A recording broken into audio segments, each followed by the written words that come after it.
Rumah duka itu memiliki aturan tegas, tidak menerima jenazah setelah tengah malam.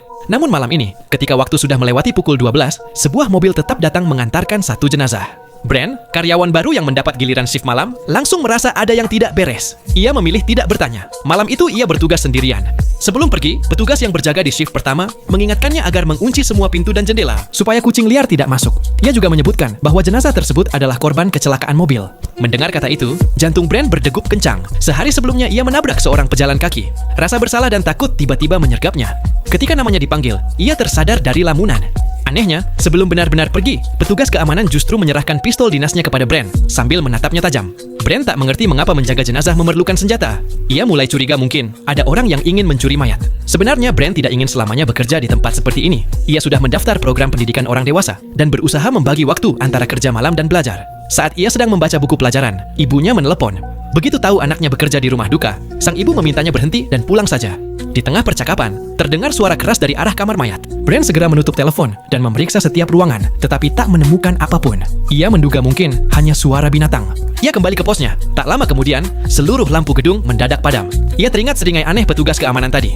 Dengan senter di tangan, ia menuju kamar mayat.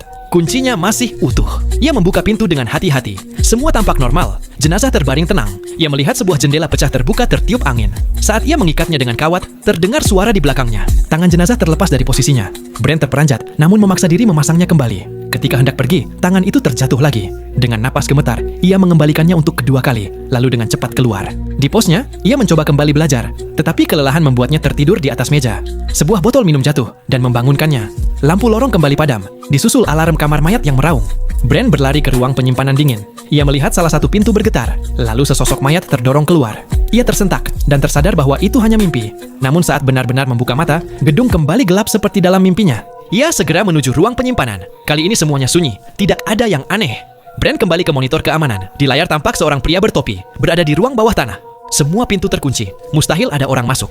Tanpa ragu, ia mengambil pistol dan mendekat. Pria itu tak menghiraukan peringatannya dan terus berjalan. Hanya ketika melihat senjata itu, ia berbalik dan pergi. Lampu pun kembali menyala normal. Namun saat Brand duduk kembali, monitor memperlihatkan pria itu muncul lagi di ruang bawah tanah. Ia menyaksikan sosok itu menghilang, lalu tiba-tiba muncul tepat di belakangnya. Brand mengejarnya, dan dalam sekejap pria itu sudah berdiri di luar pintu. Pikiran Brand kosong. Ia tak lagi yakin apakah pria itu benar-benar ada, atau hanya halusinasinya sendiri.